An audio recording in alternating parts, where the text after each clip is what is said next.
Hola Dilcia, ¿me escuchas? Buenas noches. Buenas noches, doctor. ¿Qué tal? Sí se escucha el audio, ¿verdad? Sí, se está escuchando. Ah, ya, qué bueno, qué bueno. Muy bien, Dilcia, vamos a iniciar entonces la clase. Sí podemos iniciar, ¿verdad? Sí, Muy bien, muy bien. ¿Se aprecia la pantalla, Dilcia? sí, se logra ver. Muy bien. ¿Qué tal? ¿Qué tal la semana, Dilcia? ¿Cómo se ha pasado? ¿Qué dicen las huelgas? Las huelgas están. Ya me imagino, ya esta semana justo tuve que viajar de emergencia para la capital y wow, las huelgas para regresarme no me dejaron pasar y he tenido un poquito de inconvenientes, pero ahorita creo que han incrementado un Ah, poco más, ¿no? Está más fuerte, me dicen. sí, sí, ahora está demasiado bien. Pero por donde tú estás trabajando, creo que no hay problema, ¿no? O sí Por también. aquí no, por el centro de Lima más. Pero ya están viniendo hasta el óvalo de Miraflores, ¿ya? Sí, por el Parque Kennedy creo que habían llegado ayer, antes de ayer, creo si no me Sí, equivoco. al Parque Kennedy, por Larcomar está. Dirección Larcomar creo habían tomado, pero de ahí los habían repelido y estaban regresando nuevamente al centro. Sí, pues, está medio serio y aparte, yo que tuve que regresarme por medio terrestre, complicado, complicado. Más. Sí, bueno, después de unas largos días que no hemos retornado a clase, al menos con las clases de tus compañeras de media semana, las he perdido esas dos clases. Bueno, ya veré cómo lo Más. recupero. Ahora sí, comenzamos. Muy bien, Dilcia, clase número 7 de la segunda unidad, por así decirlo, clase sobre enfermedades nutricionales. Específicamente vamos a tocar una clase, una enfermedad. Y es una enfermedad que es muy común. ¿Has tenido algún paciente con esta enfermedad, Dilcia? Sí. ¿Tu paciente que estás atendiendo actualmente sufre de esta enfermedad? No, no tiene, pero la Mm. consuegra de mi jefa tenía. Ah, mira, mira, mira. ¿Tú vas trabajando con adultos mayores hace cuánto tiempo? Yo recién ahora con mi jefa que estoy, pero sí sabía que su consuegra tenía diabetes. Muy bien. ¿Y ella tomaba pastillas? ¿Se inyectaba insulina o cuál Eh, era el tratamiento? le aplicaba insulina. Ah, mira, se aplicaba insulina. Sí, pues llegan hasta cierto punto, ¿no? ¿Y qué me puedes decir tú sobre diabetes en contextos generales? ¿Qué es la diabetes para ti, Dilcia? Em, la diabetes es cuando tienen mucho azúcar en la sangre. Excelente respuesta. Es una enfermedad que afecta principalmente ¿a qué? A la glucosa, ¿no? O sea que la persona con diabetes tiene la glucosa elevada. ¿Y dónde se mide la glucosa? En sangre, doctor. ¿Y qué es lo peligroso de que esté la glucosa elevada, Dilcia? ¿Por qué es peligroso esto? ¿Sabes? ¿Te has preguntado alguna vez por qué es No, peligroso que la glucosa esté elevada? porque consumen bastante azúcar. Pero ya los diabéticos, cuando son diabéticos, ya no consumen mucho azúcar. O sea, eso es una causa, por así decirlo. Pero yo te digo, ¿qué es lo peligroso de tener la glucosa elevada? O sea, ¿cuál es el efecto? ¿Qué es lo que afecta a la diabetes? ¿Esos pacientes que conoces con diabetes tenían alguna afección o no? ¿Has escuchado alguna este, afección que era la diabetes? No, a veces le bajaba la presión, Hola, ¿se me escucha? descomposición de cuerpo. Permíteme un ratito, Dilcia, que no se escucha mucho. Hola, hola, ¿me escuchas? Sí, sí, le escucho. Ahora sí, discúlpame, saqué el audio mejor porque no escuchaba muy bien. Ya, como te explicaba, esas afecciones que pasan los pacientes con la glucosa alta, ¿qué, qué afecciones pueden ser? ¿Qué malestares pueden tener? ¿En qué es perjudicial la glucosa alta? ¿O qué es lo peligroso del paciente con diabetes?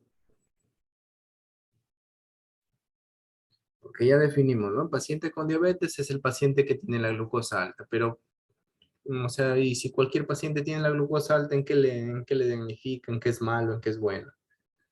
¿O por qué tanto hablamos de la diabetes? ¿Sabes algo? ¿Tienes una idea? que debe controlarse en el azúcar. Claro, se debe de controlar, pero ¿por qué es malo la glucosa alta? ¿En qué perjudica a la persona que la glucosa esté alta? al, a los riñones. Muy bien. La glucosa alta tiene un montón de repercusiones. Perjudica a muchos órganos. Uno de los órganos tú los has mencionado, las riñones. ¿Has escuchado de los pacientes diabéticos que se hacen heridas? ¿Qué pasa con esas heridas, Delcia?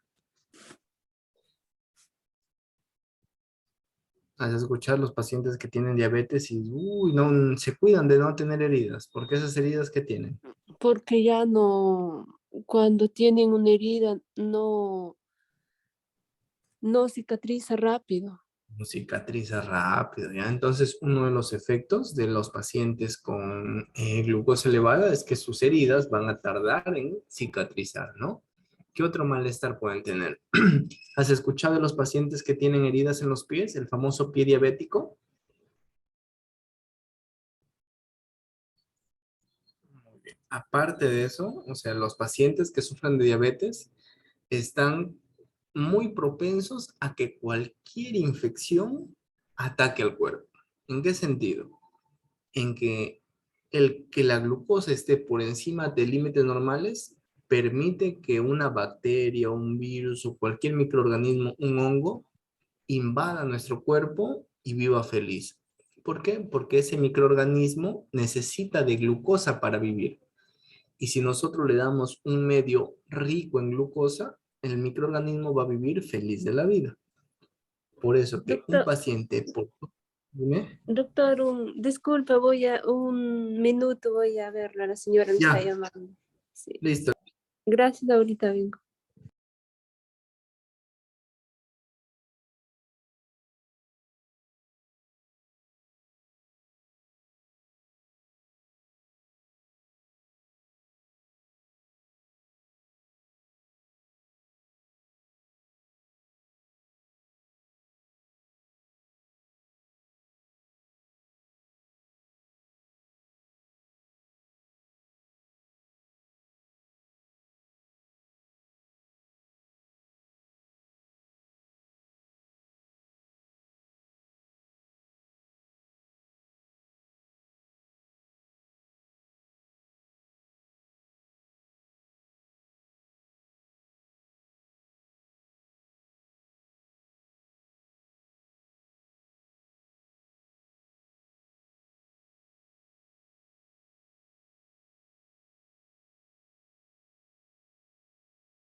Ya estoy aquí, doctor.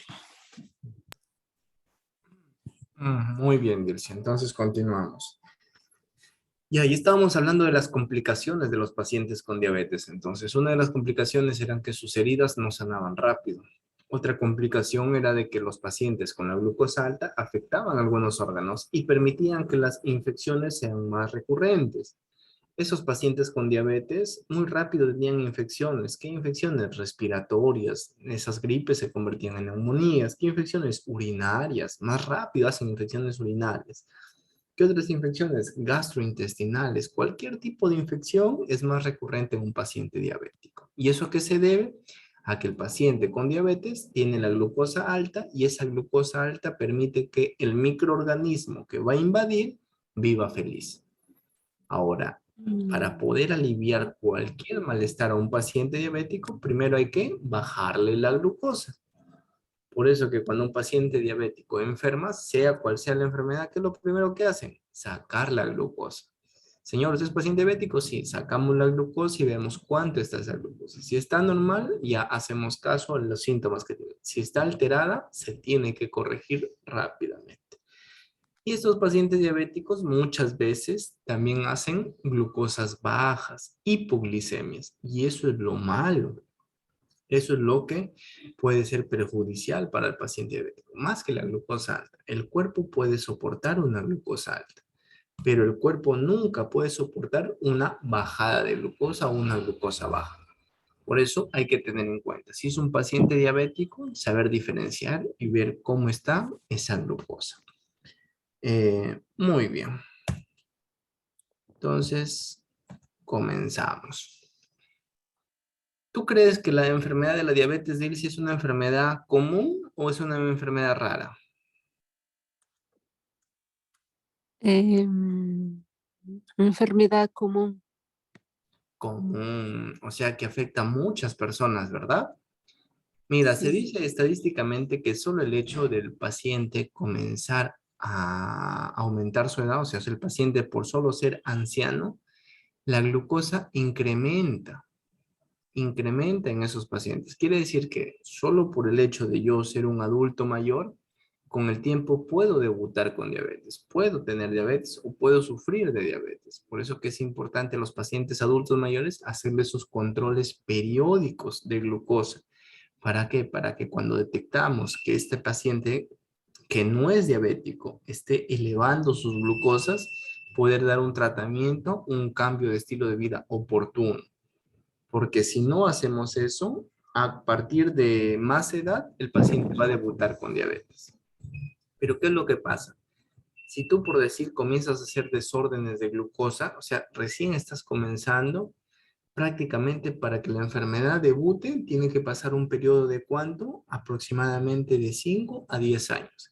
¿Qué quiere decir? Que 5 a 10 años el cuerpo no dice nada, está silencio, pero la glucosa ya se está elevando. Por eso que hay que tener en cuenta esos datos muy importantes para poder ver ese periodo, ¿no? El periodo entre cuando recién va a iniciar la enfermedad hasta cuando ya debuta la enfermedad con sus síntomas y todo.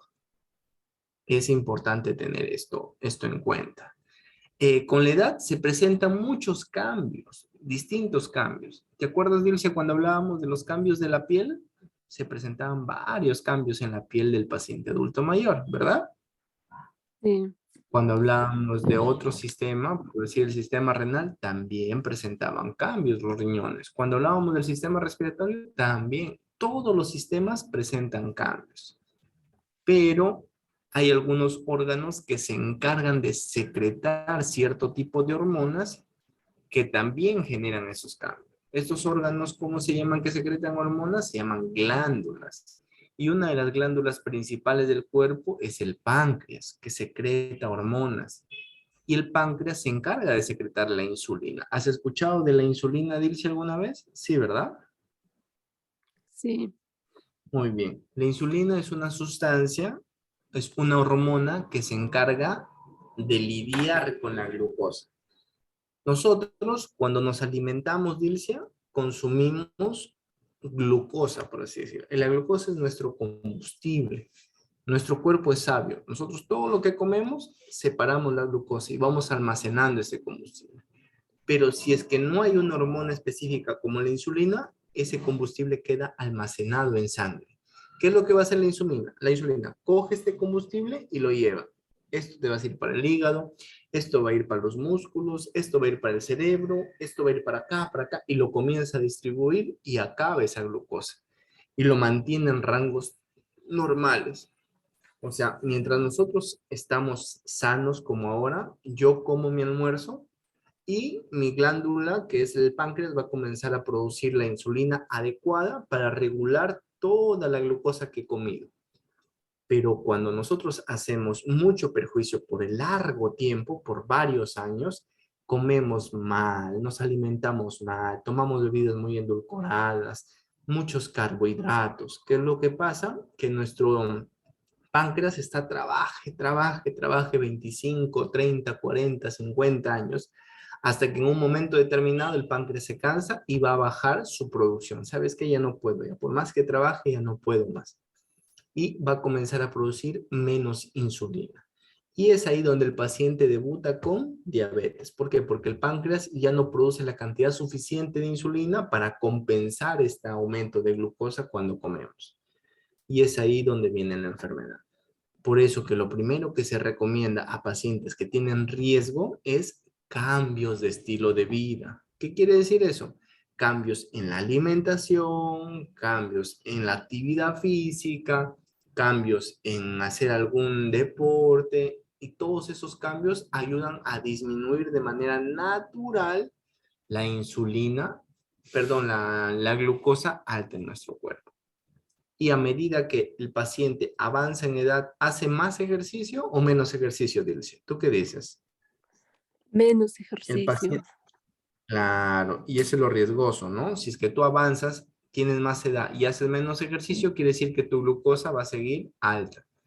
En cambio, si fueras un paciente de menos edad, por el mismo trajín vas a hacer más ejercicio. Y esto va a ayudar a controlar tu glucosa. Por eso que el paciente adulto mayor, por solo ser adulto mayor, ya tiene un desengranaje en que pueda aumentar su glucosa. La meta principal de cualquier médico al tratar un paciente adulto mayor, ¿cuál es? Darle una calidad de vida y un mayor nivel de funcionabilidad. ¿Esto qué significa? Que a un paciente adulto mayor prácticamente sus enfermedades ya son crónicas. Yo no voy a querer curarlo. Por decir, tu paciente, si sufre de hipertensión arterial, curar la hipertensión no voy a poder. ¿Qué es lo que damos? Calidad de vida. Controlar esa hipertensión y que la paciente viva feliz. ¿Por qué? Porque si el paciente no controlamos su presión, puede tener un montón de complicaciones y esto hace que su calidad de vida sea baja. Por eso que sus familiares contratan quizá un personal como ustedes, un asistente geriátrico, para que les ayude en esas actividades y esta paciente tenga calidad de vida. El tratamiento principal es darle calidad de vida. Todo paciente adulto mayor tiene que tener calidad de vida para que el paciente pueda vivir tranquilo, no tenga ninguna repercusión, molestia o problema. ¿Cómo se da el proceso de envejecimiento según el dato de este órgano, que es el páncreas? ¿Has escuchado tú alguna vez del páncreas, Dilcia? No. Ah, Muy, sí, escuché ¿sí has escuchado? ¿Cuándo lo escuchaste, Dilcia? cuando decían que estaban con cáncer de páncreas. Ah, muy bien. También hay problemas cancerígenos a nivel de páncreas. Y estos pacientes con páncreas, con cáncer en el páncreas, Dilcia, también pueden hacer diabetes, te cuento. ¿Por qué? Porque Mm, esa parte del páncreas ya no funciona bien o hace un desbalance en este órgano. Y ese cáncer de páncreas es muy dañino, muy malo. Rápido lo lleva el paciente, ya rápido fallecen los pacientes con cáncer de páncreas. Es muy complicado. mm. Este órgano está casi al costado del hígado, por donde está el hígado, pero en la parte central. ¿Y de qué se encarga? Como te digo, entre otras funciones, de producir hormonas. Y una de las hormonas que produce, porque produce más, es la insulina. ¿Y esta insulina para qué se encarga? Para jalar la glucosa que está en la sangre y distribuirla. Es el mensajero.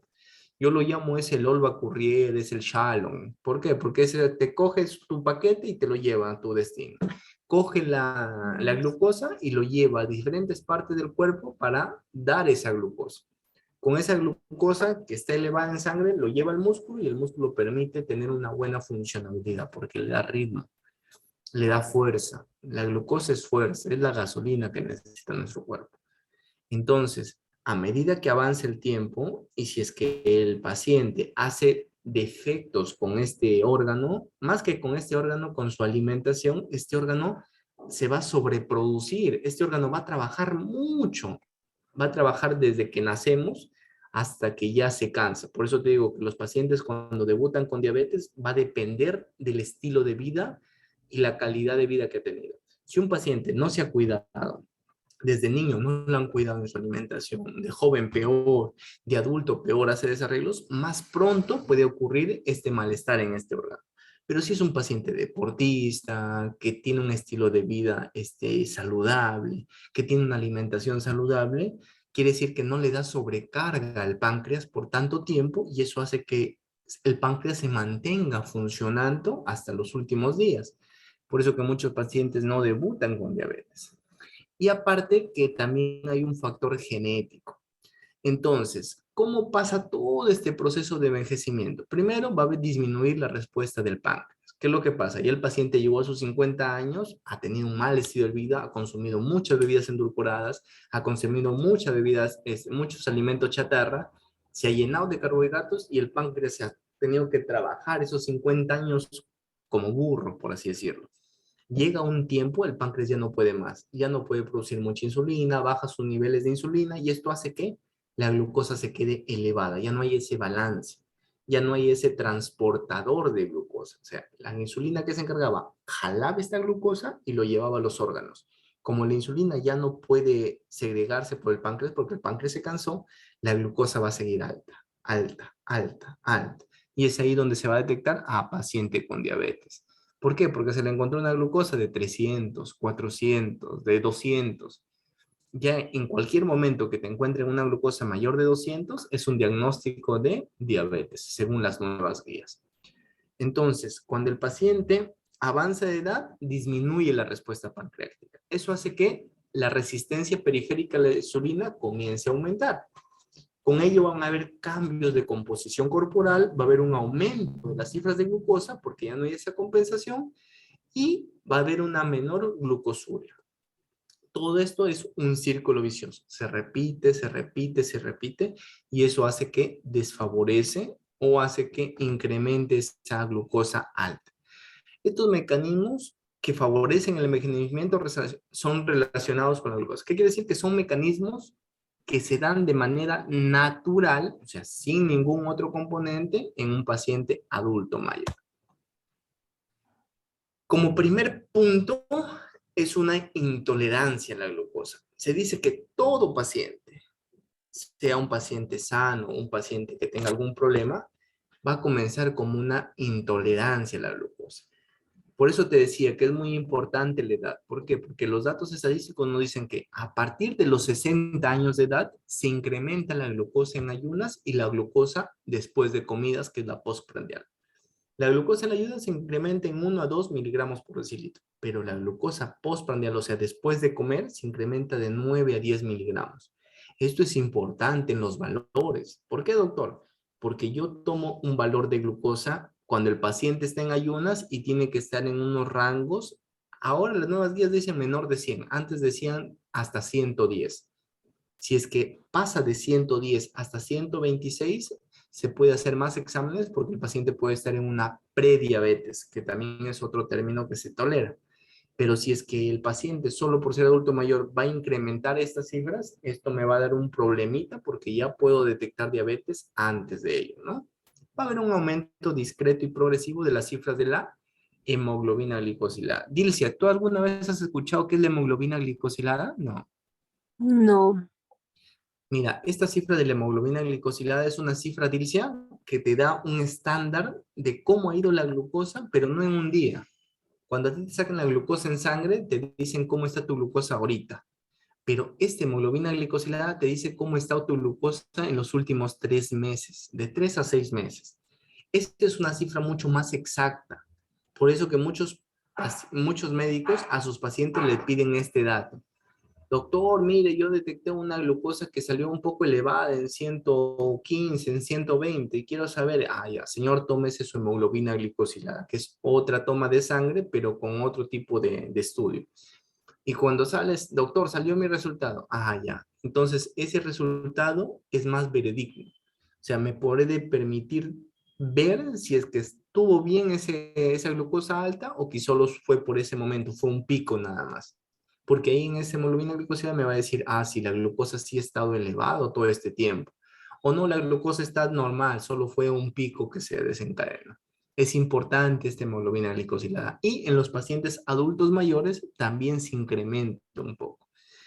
Va a haber una alteración en la cantidad y en la función de los receptores de insulina. Como te decía, ¿la insulina para qué sirve, Dilcia? ¿Qué hemos estado diciendo? ¿Cuál es la función de la insulina, Dilcia? La función de la insulina. El páncreas secreta insulina. Te estaba explicando. ¿Y para qué sirve la insulina, Dilcia?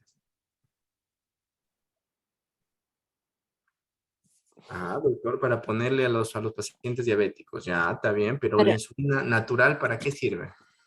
¿Cuál es la función de la insulina? Por eso te decía que la insulina es como el Orba Courier. ¿Cuál es la función? De coger a la glucosa y llevarlo al órgano, llevarlo a la célula. Entonces, cuando te pregunten para qué sirve la insulina en el cuerpo o en el organismo, sirve como transportador de la glucosa.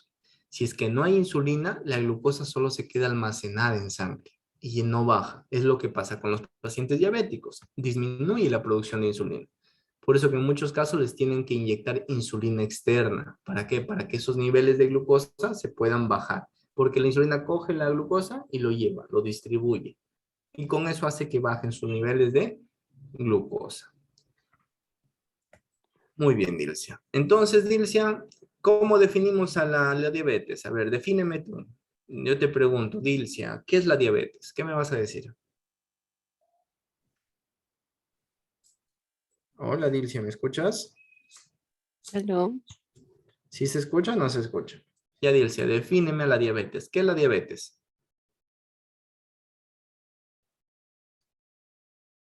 Hola, Dilcia, ¿sí se escucha? Sí, sí, estaba apagado mi audio. Ya. Defíneme, ¿qué Eh, es la diabetes? la diabetes es cuando tenemos mucho azúcar en la sangre. Muy bien. La diabetes entonces viene a ser un trastorno metabólico que se caracteriza ¿por qué? Por la glucosa alta en sangre. Esa es su principal característica. Entonces, eso es un trastorno metabólico, o sea, un trastorno general del cuerpo, porque no es un trastorno de un solo órgano, sino es que en todo el cuerpo la glucosa está alta, específicamente en sangre. Si en la sangre está alta la glucosa, quiere decir que en todo el cuerpo la glucosa está alta, porque la sangre se distribuye a todo el cuerpo. Entonces definimos así, diabetes, un trastorno en el cual tenemos la glucosa alta en sangre. ¿Y esto por qué se da, Dilcia? ¿Por qué la glucosa sube? ¿Por qué no controla el cuerpo la glucosa? La insulina, ¿Qué tiene la insulina? porque no controla el azúcar en la sangre, ¿Y por qué no controla el azúcar en la sangre? Porque está qué. porque Entonces, está muy elevada. ese es opuesto, Dilcia. Entonces, la glucosa tiene que ir a la par con la insulina. En un paciente diabético baja la insulina, por eso que sube la glucosa. Entonces, si nosotros decimos, hay un paciente que sufre de diabetes y tiene la glucosa alta, ¿qué quiere decir? Que sus niveles de insulina han bajado. Porque si los niveles de insulina estuvieran muy altos, más bien la glucosa bajaría. Entonces, en las pacientes con diabetes, ¿cómo está la insulina, Dilcia? ¿Alta o baja? Baja. baja. Por eso que la glucosa es la que se eleva. Mm, Muy bien, entonces así tienes que acordarte, ¿ya? Entonces, ¿qué pasa en los pacientes diabéticos, doctor? Los pacientes diabéticos tienen un problema a nivel de qué? De la insulina, a nivel de un órgano que es el páncreas, que hace que la insulina esté baja. Y por eso que no controla la glucosa y la glucosa sube. O sea, si baja la insulina, sube la glucosa. Si sube la insulina, baja la glucosa. Así de simple. ¿Has escuchado de estas clasificaciones, Dincy? ¿Has escuchado en primer lugar que hay clasificaciones de diabetes? ¿Sabías que hay tipos de diabetes? ¿O no sabías que hay tipos de diabetes? no. Muy bien. Hay diabetes tipo uno, diabetes tipo 2, diabetes gestacional y hay otros tipos que ya no nos interesan mucho. ¿Cuál crees que es el más común, Dilcia? ¿El tipo uno o el tipo 2 o el gestacional quizá? El tipo 2 El tipo 2. ¿Por qué el tipo 2 puede ser el más común, Dilcia? porque lo detectan en personas gorditas y siempre es controlado. Muy bien, te voy a explicar, ¿ya? Pero, mire, préstame atención porque más tarde, más adelante te voy a preguntar. La diabetes tipo uno es cuando el paciente nace con el páncreas malo, por eso que no se Ya, produce nada de insulina. O sea, es una deficiencia del páncreas, pero desde nacimiento. La diabetes tipo 2, en cambio, es una malformación o es un problema del páncreas también, pero no es de nacimiento. Eso nosotros lo ocasionamos. ¿Por qué? Por no saber comer bien, por no tener una actividad adecuada y eso hace que el páncreas con el tiempo se desgaste. ¿Sí entendiste o no entendiste?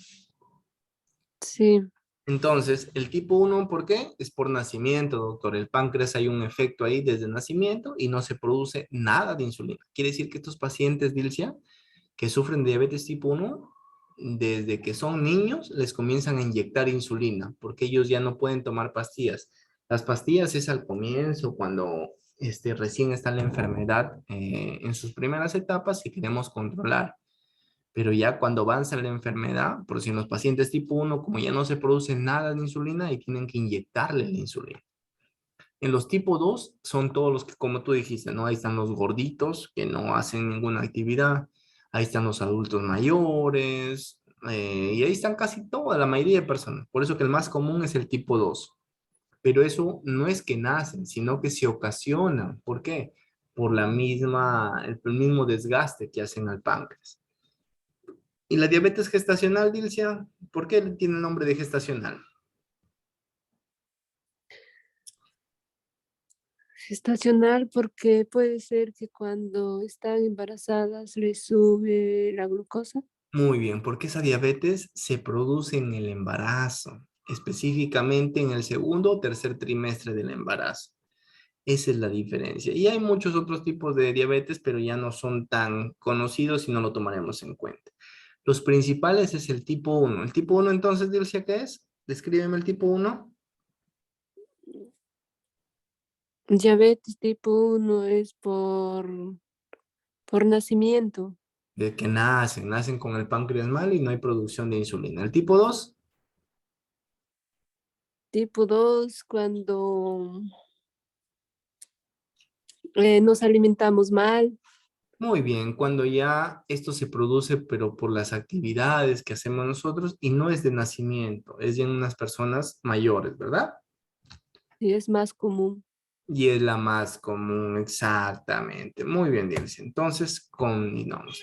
Puse unas diapositivas para ver cómo es el incremento de esta enfermedad a nivel mundial, Dilce. ¿Tú crees que es común esta enfermedad en el mundo o es de repente solo acá en Perú común?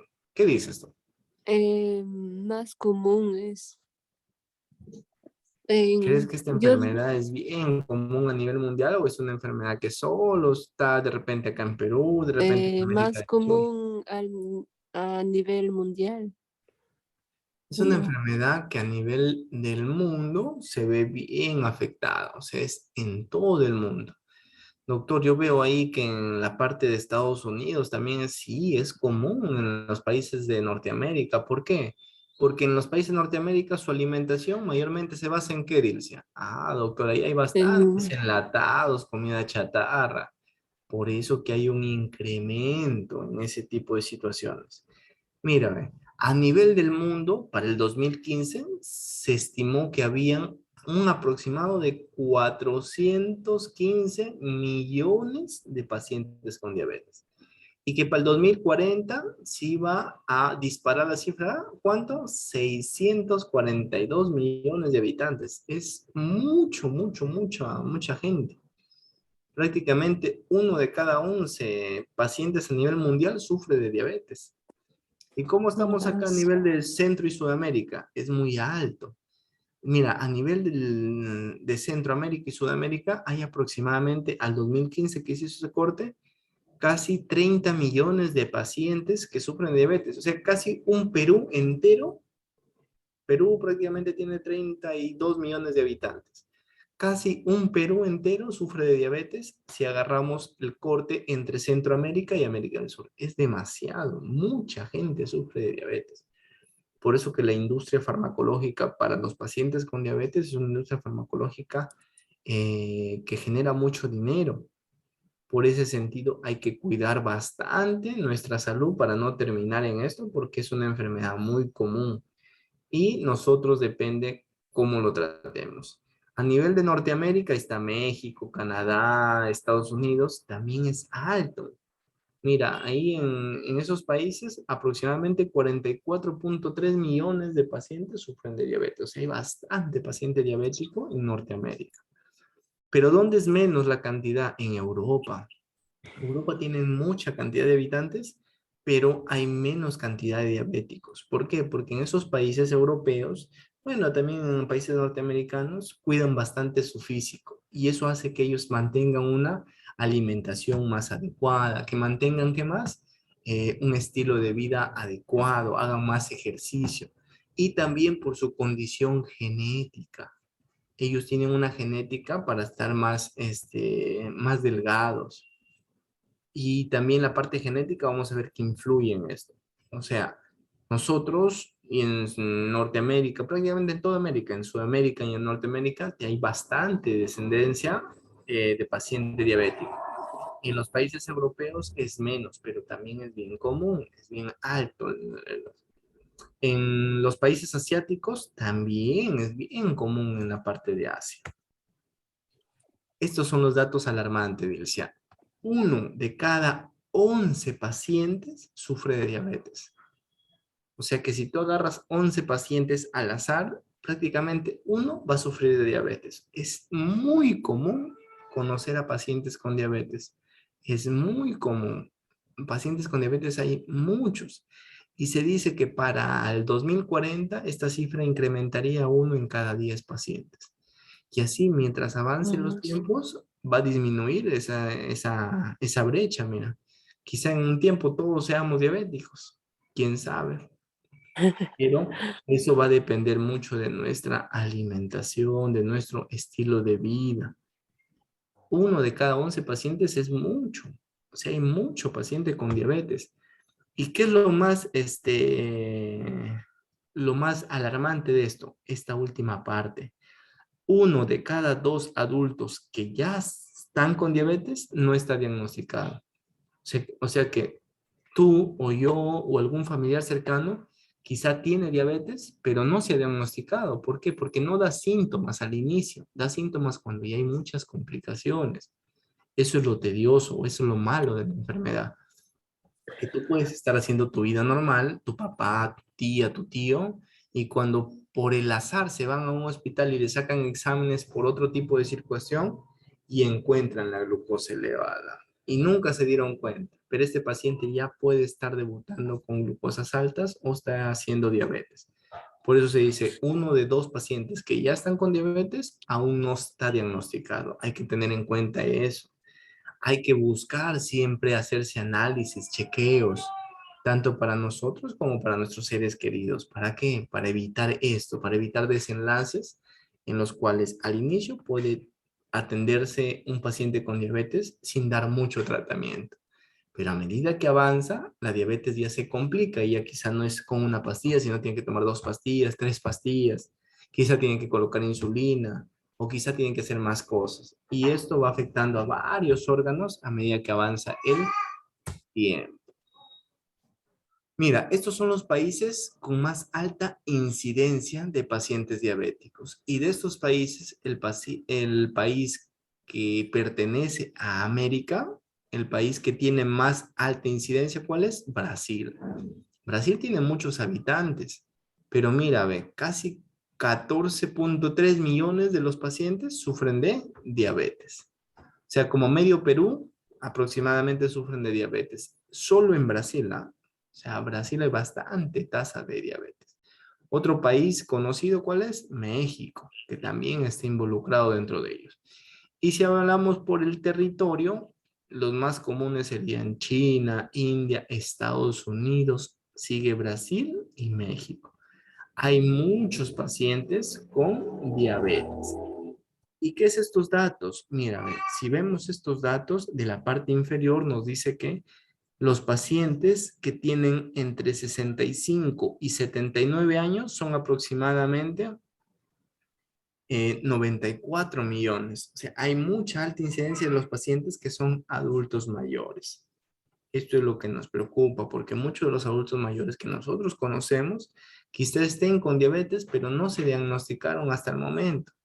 Y hay que hacer esos chequeos para poder ver cómo están esa glucosa. Y con eso definir un buen tratamiento antes de que sucedan algunas cosas malas, algunas cosas donde ya no se puede dar un tratamiento oportuno. ¿Qué nos dicen los datos estadísticos aparte? Los datos estadísticos netamente de los adultos mayores. ¿Qué nos dicen?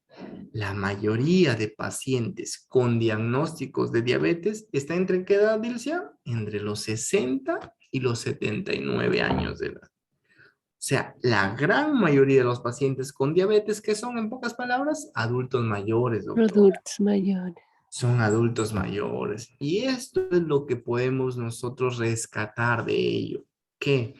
Que nuestros adultos mayores están en riesgo y a ellos son los que debemos sacar exámenes control, específicamente este examen de la glucosa para poder determinar si es que hay un factor, de repente ya está alta, está bordeando la parte alta. Y con eso nosotros podemos determinar cómo va, cómo está esa glucosa. Es importante poder tenerlos a ellos controlados, a ellos tenerlos en cuenta para ver que no estén debutando con un paciente con diabetes. Muy bien. Mira, estos datos son los alarmantes.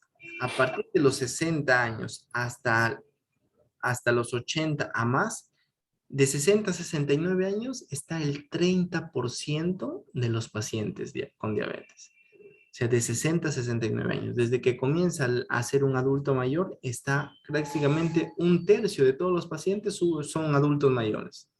O sea, son de 60 a 69 años.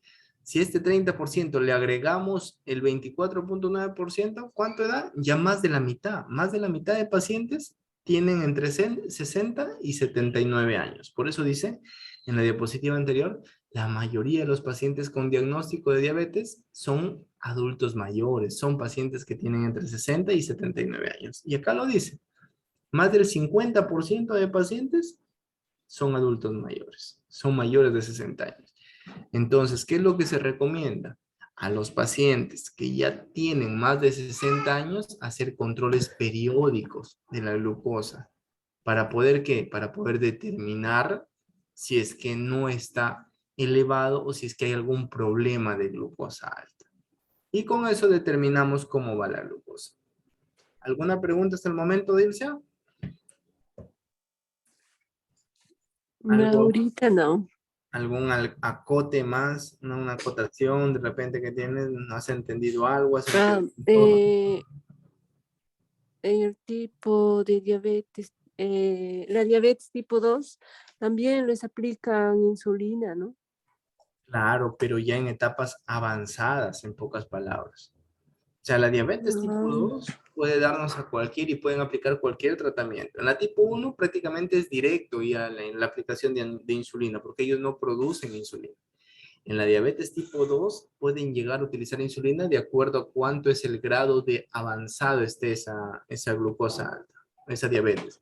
Porque si controla Mm, solo con medicamentos orales, no hay necesidad de colocar insulina. Pero ya cuando está muy avanzado, tienen que colocar insulina para poder mediar esa diabetes. Muy bien, continuamos. Gracias, doctor. Muy bien. Hay un estudio que se hizo en el año 2012 que se llama Durango. ¿Y qué se concluyó en este estudio?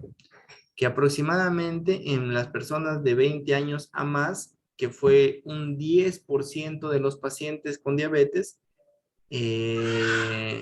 ha ido en incremento. El año 2012 fue aproximadamente 10,2%. Para comparativa con un estudio que se hizo el 2006, que solo fue el 7,4%. O sea, está incrementando los pacientes con diabetes en ese grupo etario. Y en este también estudio concluyeron que en las mujeres han habido un aumento del 10,7% en comparación a los hombres. Entonces, según este estudio de Durango que hicieron el año 2012, hay un valor por encima de que las mujeres tengan mayor incidencia de diabetes. Por decir, Dilcia, la paciente que tú conoces es de sexo femenino, ¿verdad? Que sufre de diabetes. Sí, Y si nos ponemos a repasar, claro, tanto varón como mujer sufren de diabetes, pero hay un poquito de predilección para la mujer. O sea, más mujeres diabéticas que varones hay a nivel mundial. Y eso también se ve reflejado en nuestro país. Ahora sí, ¿cuáles son los síntomas, Dilcia, de un paciente diabético? ¿Alguna vez has visto un paciente con diabetes? ¿Sabes qué síntomas sí. pueden tener? em, ¿Te empiezan imaginas, te imaginas cuáles son sus síntomas? Vamos, Dilcia, a ver, te escucho. a ver, yo que lo vi a la señora, pero solo cuando iba a visitarlo. ¿Ya qué Y observaste en los pacientes con diabetes, Dilcia? estaba decaída, Muy no bien, quería comer, no quería hacer nada, todo se quedaba como nada, no quería, se respondía fría. muy bien. ¿Sabes? Te voy a enseñar algo para que nunca te olvides. Los síntomas nos enseñaron en la escuela de medicina. Hay 4 síntomas principales de los pacientes que sufren de diabetes o que aún no se han diagnosticado, o sea, que están por diagnosticarse. ¿Cuáles son, doctor? Preguntábamos nosotros. Las 4P. 4P, doctor, sí. La primera P es de poliuria. ¿Qué es la poliuria? Nos ponimos a googlear. ¿Qué decía la poliuria? El aumento de la orina. Ya, doctor, poliuria, entonces aumento de orina. La segunda P, polidipsia. ¿Qué es la polidipsia, doctor? El aumento de hambre. El paciente tiene hambre, tiene ganas de comer. Polifagia. ¿Qué es polifagia, doctor? El paciente come bastante. No solo tiene hambre, sino come. Y a ver, poliuria, polidipsia, polifagia. Se me faltó una P. Se me fue. Poliuria, polidipsia, polifagia. Y bueno, hay otra P más. Entonces, entre los síntomas principales, ¿cuáles están? El aumento de la sed, el aumento de el hambre, el aumento de consumo de alimento, que comen bastante los pacientes, y la fatiga. El paciente está, como tú dices, lo ves cansado, abatido, que no quiere hacer nada, ya prácticamente está desganado. Un paciente que tú veas, que conozcas que no tiene diabetes, por si tú conoces, saludas con tu papá y tu papá dice, uy, Dilcia, ¿te acuerdas que estaba así? Mire, ven, tengo estos malestares, Dilcia. Comienzo a orinar bastante, a cada rato voy al baño, doctor. Dilcia, ya va un síntoma. Tengo mucha hambre.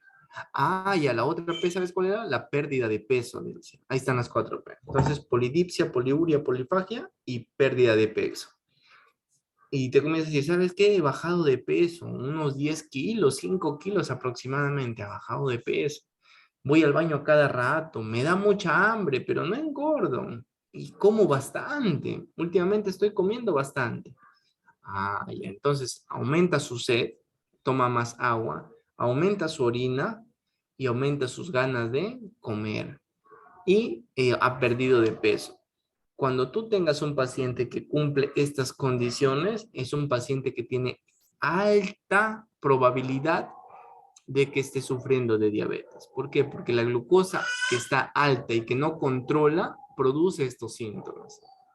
Se siente el paciente cansado. ¿Por qué? Porque prácticamente su cuerpo no le llega la glucosa. Y no es que no tenga glucosa, la glucosa está alta, pero no hay la insulina que se encarga de transportar esa glucosa. Por eso que es importante la insulina, porque si no hay ese mecanismo que transporta, no hay ese medio que le ayuda a transportar, prácticamente el paciente es como si no tuviera glucosa, pero sí tiene la glucosa en la sangre. Entonces ya tenemos los síntomas. ¿Cuáles son los síntomas? Son específicos, pero ¿qué hay?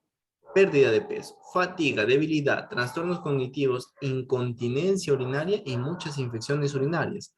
Pero para ser más común, apérdate en las 4P. Pérdida de peso, polidipsia, polifagia, poliuria. Son 4Ps que nosotros nos aprendimos desde la facultad que nos enseñaron. O sea, si el paciente ya comienza a tener esos síntomas, ojito, ojito, decía un doctor, ojito, ojito. Ujú. Muchos pacientes debutan con problemas neurológicos o neurosensoriales. ¿Cuáles son? La depresión. Pacientes con depresión puede ser una manifestación frecuente en estos pacientes con diabetes.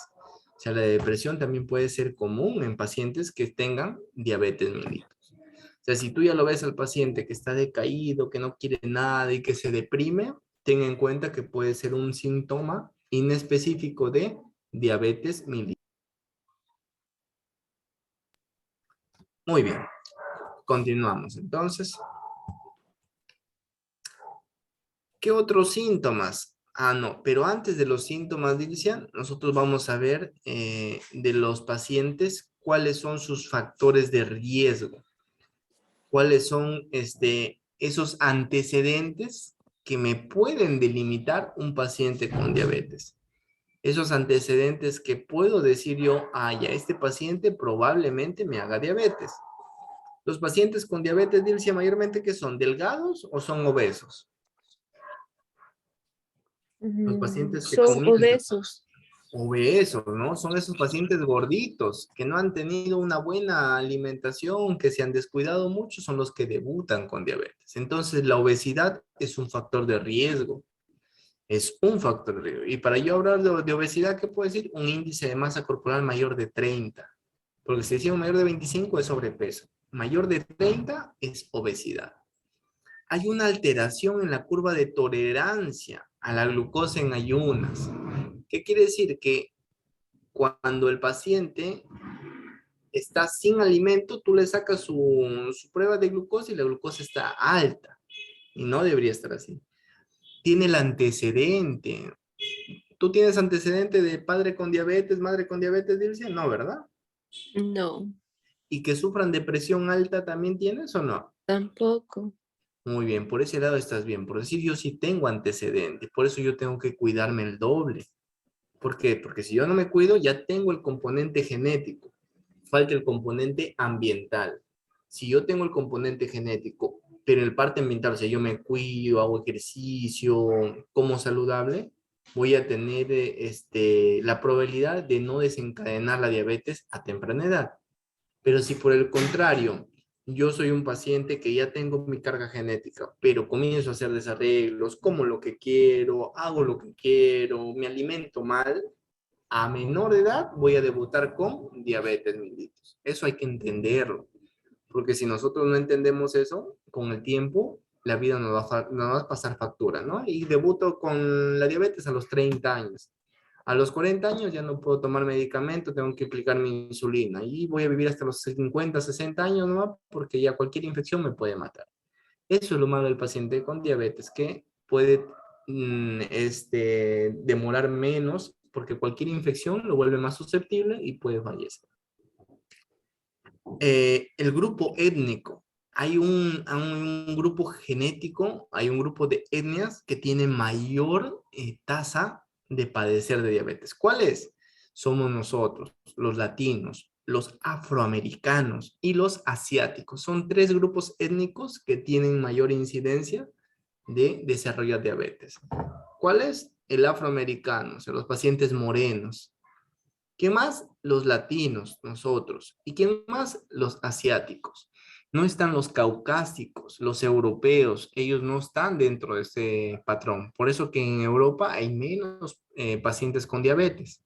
Pero acá hay bastante paciente con diabetes. ¿Por qué? Porque somos justo la etnia que tiene mayor predilección los pacientes, la diabetes, perdón.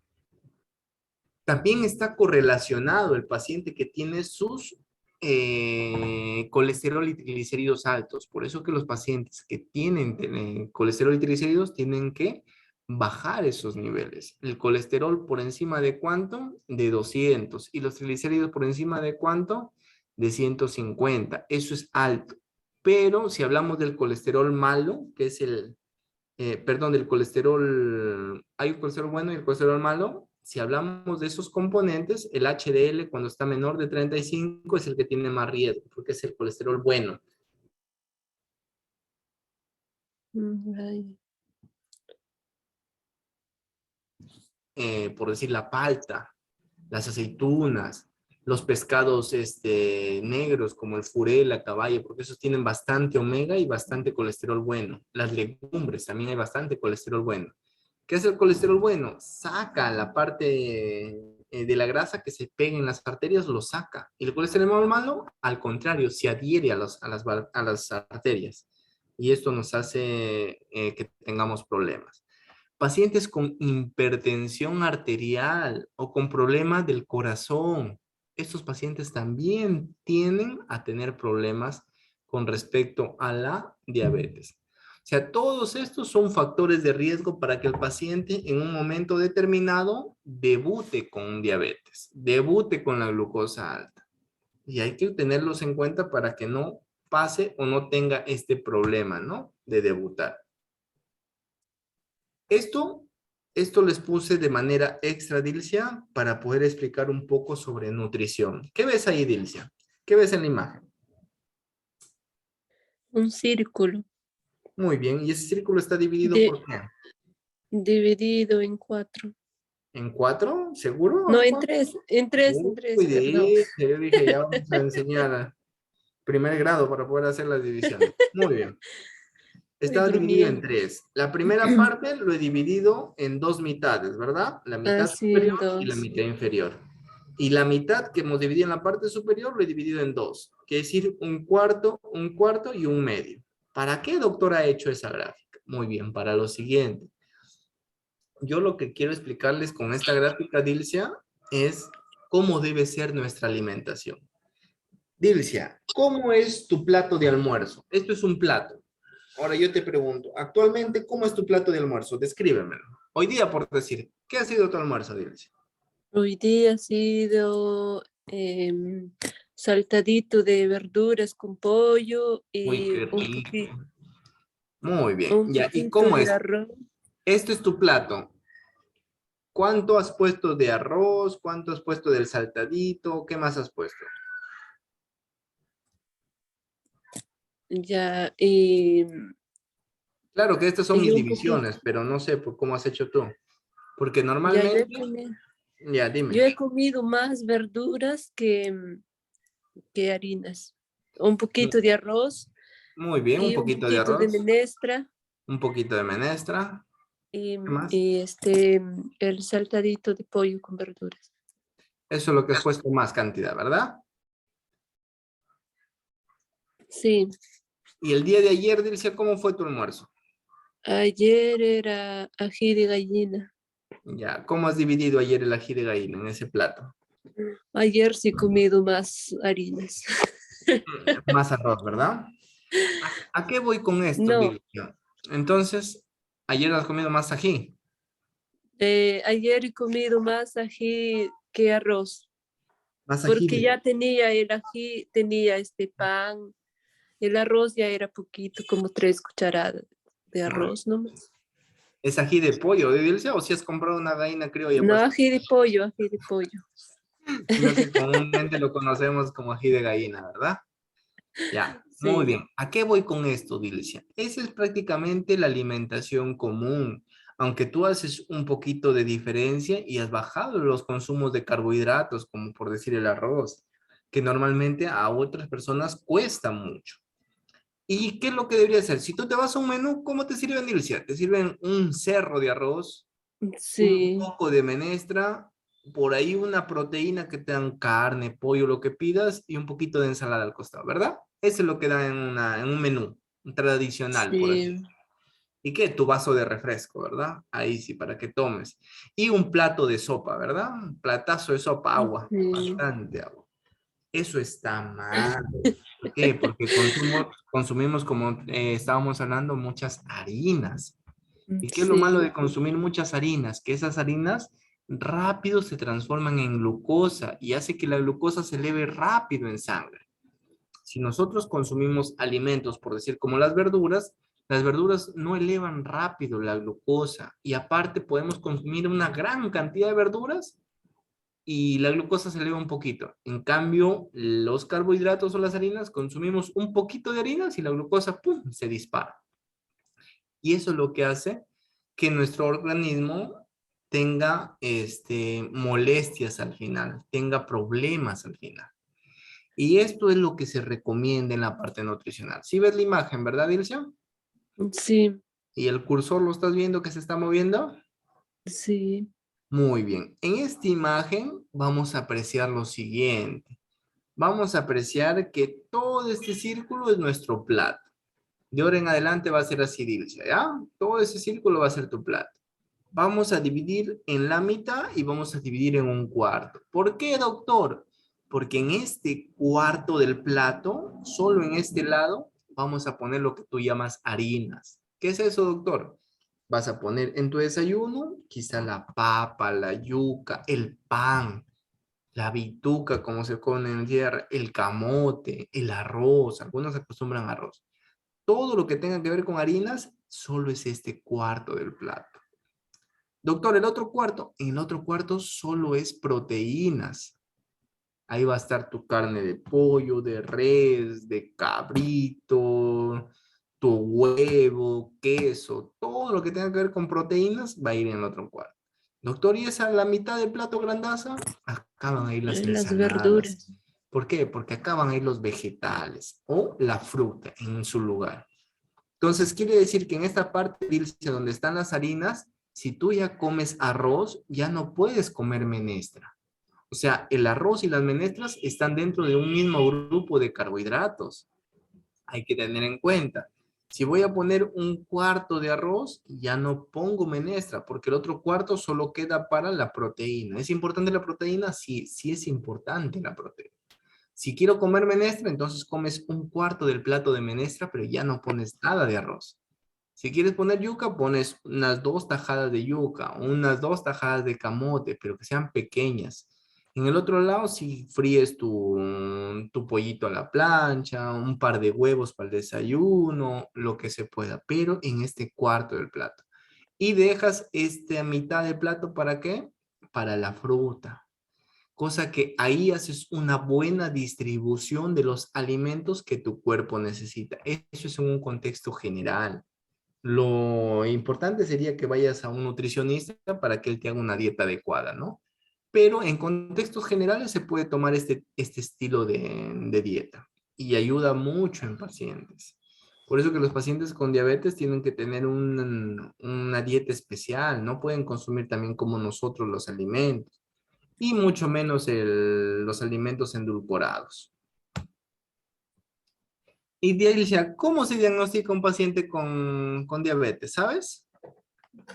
¿Cómo yo le digo al Mm, paciente que ya, por si viene un paciente que tiene mucha sed, que orina a cada rato, que tiene mucha hambre y que ha perdido de peso? ¿Cómo yo le digo, sabes que tú sufres de diabetes? ¿Qué examen le hago? Sacándose un examen de glucosa Muy en la bien. sangre, Exacto. ¿Y a qué hora se tiene que sacar ese examen de glucosa, Dilcia, de preferencia? mm, en la mañana. En la mañana, antes de ingerir alimento, ¿verdad? Sí, ¿Por qué es importante antes de ingerir alimento?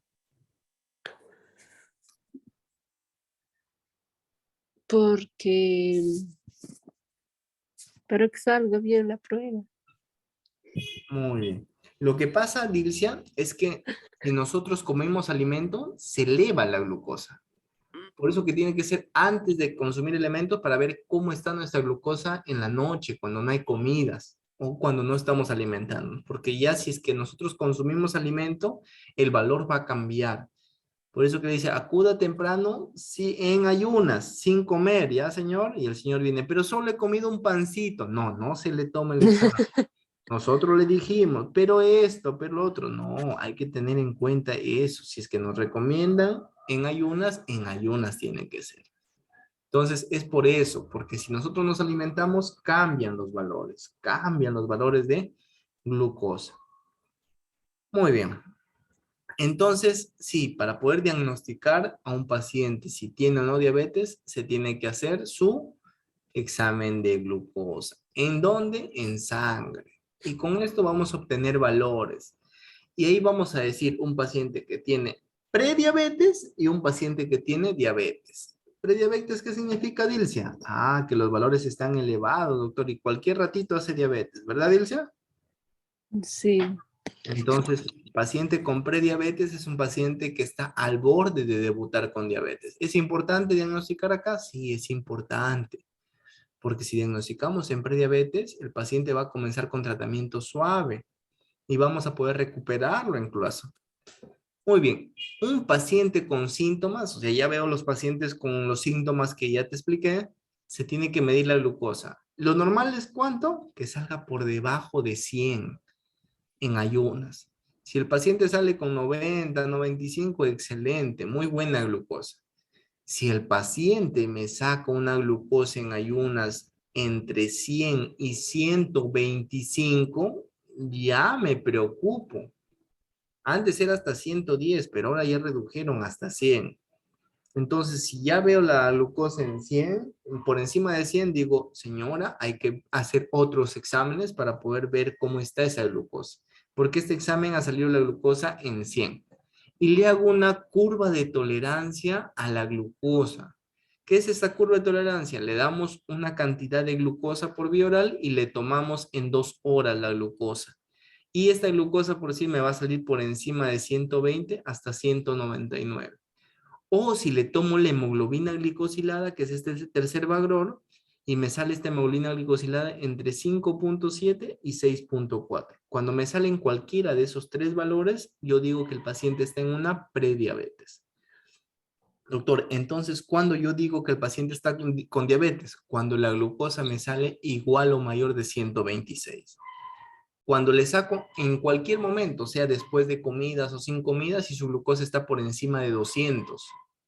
O cuando tengo una hemoglobina glicosilada por encima de 6.5. También esos tres valores.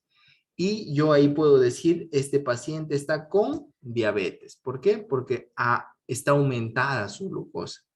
Entonces, si la glucosa está aumentada en ese sentido, pasa esto, pasa lo otro, ha tenido esto, ha tenido lo otro. Y ya puedo diagnosticar al paciente con diabetes mellitus. Este tipo de diabetes, ¿qué tipo de diabetes me diagnosticaría, Dilcia? ¿Uno o tipo 2? ¿cuál? ¿Qué dices? No lo veo. ¿Qué tipo de diabetes me diagnosticaría con esto? ¿La diabetes tipo 1 o tipo 2? Todo esto que estamos hablando de diagnóstico, ¿para qué diabetes es? ¿Para la tipo 1 o para la tipo 2? ¿Qué dices tú? Tipo 1. No, es para cualquier tipo de diabetes, Dilcia. Sea para tipo 1, para tipo 2, para diabetes gestacional. O sea, se tiene en cuenta para cualquier tipo de diabetes. Porque todos esos tipos de diabetes me van a debutar de la misma manera, que la glucosa no controla y que pasa esto y que pasa lo otro. Muy bien, entonces una vez ya diagnosticado el diabetes, me puede decir, sí, ha pasado esto, tiene esto, tengo lo otro. Muy bien. La diabetes, Dilcia, se puede afectar a un paciente que tenga problemas, perdón, o a un paciente con avanzada edad. ¿Por qué? Porque la diabetes se puede mezclar con los síndromes geriátricos, con los síndromes de los abuelitos, con los síntomas de los abuelitos. O sea, si es que ya tengo un anciano que tiene un síntoma, un síndrome geriátrico como un deterioro cognitivo, o que ya está con depresión, o que utiliza bastantes medicamentos, o que tiene riesgo de caídas, o que sufre de incontinencias urinarias, la diabetes se puede incrementar ese factor. Puede hacer que estos factores sean mucho más atroces, más grandes sus síntomas, más grande su problema. Por eso que el paciente con diabetes tiene este problemita, que si es que es un paciente adulto mayor, a su problema del adulto mayor le va a aumentar un riesgo. Y eso es lo que no queremos nosotros. Por eso es que tratamos de lidiar para que el paciente adulto mayor no tenga este problemita de diabetes. Por eso que los pacientes adultos mayores se le tienen que hacer control seriado. ¿De qué? De glucosa. ¿Para qué? Para que no me debute con estos problemas. Porque si me debuta con estos problemas, el paciente puede empeorar. ¿Qué es polifarmacia, Dilcia? Polifarmacia cuando se automedican, No, no es consumen eso. muchos, consumen. Eso sí es consumo de muchos medicamentos. ¿Cuánto es muchos medicamentos, Dilcia? ¿Dos medicamentos es Cuando, muchos? ¿Dos medicinas ya es polifarmacia? No. no, ¿Cuántos entonces?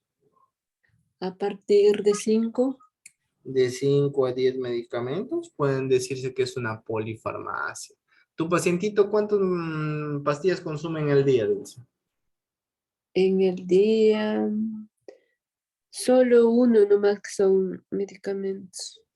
¿Para dormir? Es para el cerebro, Una vitamina.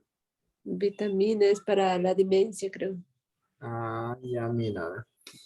Pero hay pacientes que sí consumen bastantes, ¿no? ¿Has conocido tú pacientes que consumen bastante medicina? Pero sí toma bastantes vitaminas.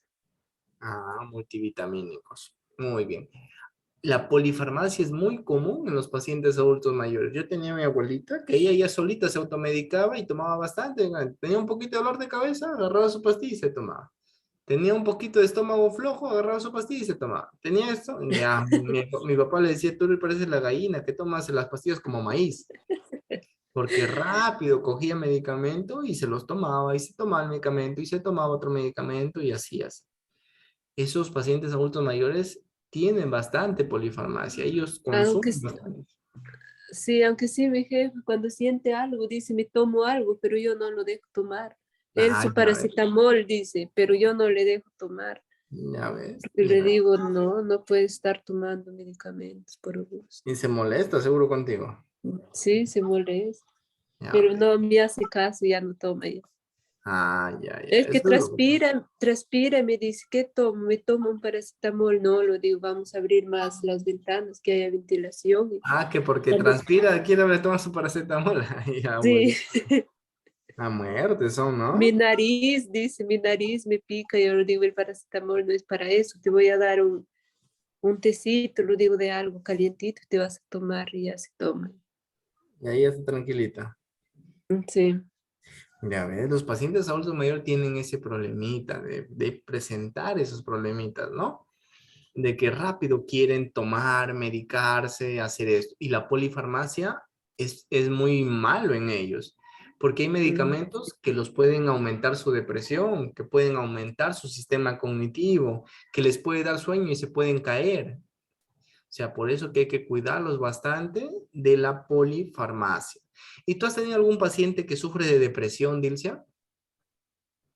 sí, La paciente que estás cuidando actualmente, no, su nuera. ¿sí? ¿Y qué es lo Su que nuera pasaba? ¿Qué síntomas tenía? tenía por Hola, ¿se segunda escucha? vez. Sí, sí se está escuchando. Hola, Sí, sí lo escucho. ¿sí me escuchas, Dilcia? Sí. Ya recién te escucho, recién cobro el audio. Cuéntame, ¿qué síntomas tenía esa pacientita que sufría de Eh, depresión? mm, Le detectaron cáncer por segunda vez. Y esa noticia es la que la paciente le Sí, desencadenó. sí, porque tenían que, ¿cómo llama? Volver a las Sacarlo. quimioterapia o hacerle una cirugía, ¿qué le ofrecieron? Porque la primera vez le habían sacado un seno y la Ah, segunda vez ya le dio al otro seno, pero solo en el pezón nomás. Y le sacaron el pezón y lo dijeron que eso, que lo iban a sacar, que ahí tenía un tumorcito chiquito. ujú. Y eso pues se traumó, después le dieron, ya empezó con quimioterapias y lloraba, no quería ver a nadie, Sí, la depresión es una enfermedad muy seria. Y no lloraba solo, demasiado. claro, en esas circunstancias, dice, tú te olvidas de todo. Recuerdo que cuando falleció mi abuelita, mi mamá también pasó por ese cuadro. Y por más que le decíamos, mamá, pero acá tienes a tus hijos, pasa esto, ella se quería morir, sentía que la vida no tiene sentido, que ya todo se acabó y esto y lo otro. Y la mente se Sí, envuelve en esos pensamientos que no te da una salida a todo ese contexto. Y muchos piensan, ya es cuestión de depresión, esa depresión no existe, tienes que comenzar a aumentar, pero la enfermedad es más seria de lo que normalmente lo llaman. Es una enfermedad muy seria la depresión. Y esto ataca bastante a los adultos mayores, en el sentido de que esos adultos mayores, como te explicaba desde la primera clase, se sienten que ya no sirven para nada, que son personas que más hacen carga que beneficio, que solo se están ocupándose de ellos, que no tienen ninguna acción, se sienten mal y eso los deprime a los adultos mayores. Por eso, de eso dice, eso a veces se sienta mi jefa, dice así, pues yo para qué ya voy a vivir, ya están mis hijos grandes, ya para qué voy a dar trabajo a mis hijos, dice. eso es cierto, eso pasa. Por eso que es importante poder tener a ellos cerca y conversar siempre. Darles pequeñas actividades para que realicen, para que ellos se sientan importantes. Yo siempre Sí, pongo el ejemplo que siempre les digo a mis alumnos, ¿no? Al paciente adulto mayor, las actividades pequeñas les hace sentir importante. ¿Qué actividades pequeñas, doctor? Por decir acá a mi abuelito, lo que le hacemos, abuelito, ¿puedes desgranar las alberjas? Claro, puedes desgranar el chileno, claro, puede ayudarnos acá a lavar unos servicios, sí, claro. Y esas actividades hacen que él sienta parte de, que por decir el almuerzo, él contribuyó en una parte para que se produzca el almuerzo. Él contribuyó, o cuando queremos tomar alguna decisión, le decimos, abuelito, vamos a ir a tal lugar, ¿qué le parece? Sí, vamos, cosa que él está dentro de las decisiones que se toman en casa. Y eso ayuda para que él se sienta relacionado con nosotros. ¿Qué es lo que pasa normalmente? Al abuelito o al adulto mayor lo dejan en último lado, deciden alguna cosa, vamos, súbete. O vamos a hacer esto, haz esto, haz lo otro. Y ellos ya no tienen voz ni mando ni parte dentro de la sociedad. Y eso hace que ellos entren en una depresión silenciosa, que poco a poco hace que ellos sí, comiencen a estar desganados, no querer hacer nada. ¿Por qué? Porque no tienen actividad para realizar.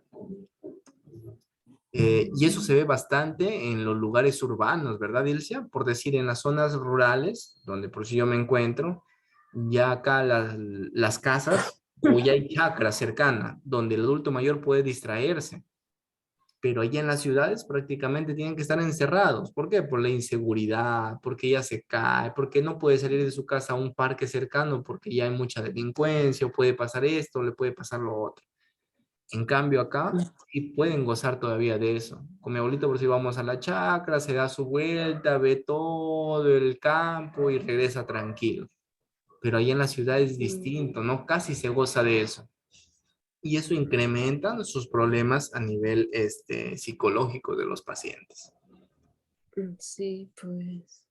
Muy bien. Entonces, ¿cuáles son los objetivos terapéuticos? ¿Cuáles son los objetivos que yo necesito hacer o dar a mi paciente con diabetes? ¿Qué es lo que yo tengo que hacer para garantizar que este paciente vaya bien? La intervención terapéutica tiene objetivos. ¿Cuáles son los objetivos? Tiene que tener un manejo similar al de un paciente joven. No porque sea un adulto mayor voy a ser más agresivo en mi tratamiento. No, tengo que ir mediado, pausado, dependiendo qué es lo que le voy a dar, qué es lo que voy a hacer, es donde voy a introducir el tratamiento. Tengo que el tratamiento individualizarlo. Cada paciente me responde de manera distinta. No porque yo trate a un paciente de tanta edad con otro paciente de tanta edad, le voy a dar el mismo tratamiento. Cada paciente tiene un tratamiento diferente. A este paciente le voy a dar este tratamiento, a este otro paciente le voy a dar este otro tratamiento, a este esto. Cosa que de acuerdo a las necesidades que tiene el paciente, yo le distribuyo el tratamiento. Una intervención dietética, ellos tienen que tener una orientación por la parte nutricional. Ellos tienen que tener un nutricionista que le dé un tratamiento específico. ¿Por qué? Te explico la siguiente. Yo tenía un paciente que el nutricionista le dio un tipo de tratamiento, de dieta.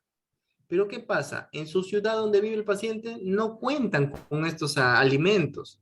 Por decir, si un paciente vive acá en la zona selva y le dan una dieta de una zona costa, no van a encontrar esos tratamientos. Acá hay muchas verduras que no No, llegan. Acá hay muchos alimentos que no llegan y por el viceversa. Por eso que el tratamiento que le van a dar del nutricionista tiene que ser un tratamiento adecuado a la zona donde está. Señora, ¿allá qué se produce? Doctor, allá en mi tierra producen la yuca, el camote, la bituca, la racacha. Allá. Entonces, de acuerdo a eso, se va a sacar las calorías el nutricionista. Le va a decir, ¿sabe qué, señor? Usted solo va a consumir una racacha en el desayuno, un media yuca en el desayuno, tal, de acuerdo a las necesidades que tiene el paciente. Eso le va a ayudar bastante. ¿Cuál es lo otro? Insistir en el beneficio del ejercicio. Señor, usted tiene que hacer ejercicio, tiene que salir, tiene que acompañarle a dar una vuelta al parque. No, pero yo no quiero. No, es que tiene que hacer este tipo de ejercicio. ¿Para qué? Para que eso ayude a controlar la glucosa. Porque sin el ejercicio, la glucosa, por más tratamiento que demos, no va a bajar de manera adecuada. Entonces, la actividad física, el ejercicio físico que se hace al paciente le ayuda a que la glucosa se pueda controlar mejor. Usar medicamentos con menos efectos secundarios. Si un paciente ya tiene una polifarmacia instaurada, le vamos a agregar otro medicamento para la diabetes, hay que tener en cuenta o hay que hacer un balance de los medicamentos. ¿Para qué? Para acortar el número de medicamentos. Menos medicamentos que hagan el efecto igual. Con eso va a ayudar al paciente. O sea, tenemos que tener eso metido en la cabeza para poder dar un tratamiento adecuado. ¿Y dónde vas a intervenir tú, Dilcia? En todo. En que los medicamentos se den a su tiempo, en que el paciente haga un poco de ejercicio físico, en que la dieta que le ha recomendado tu nutricionista la puedan cumplir en casa, los medicamentos que han hecho un nuevo balance y han dado nuevos medicamentos que se cumplan y que el tratamiento que le han dado individualizado se dé de manera adecuada. O sea, ustedes como asistentes geriátricos van a intervenir en todo ese medio. Todo eso ustedes van a poder ayudar o van a ser parte del tratamiento que se brinda o que se da al paciente. Y ahí es donde llegamos, la alimentación y el ejercicio. ¿Crees, Dilcia, que estos dos factores son importantes para un paciente que sufre de diabetes o no? ¿Qué dices tú, Dilcia? ¿Es importante o no es importante? Sí, es importante, ¿Por qué crees que es importante la alimentación y el ejercicio, Dilcia? porque si el paciente eh, todo lo que se alimenta, con Ujú. todo lo que se alimenta y en los ejercicios va a nivelar todo eso, no va a poder subir de peso.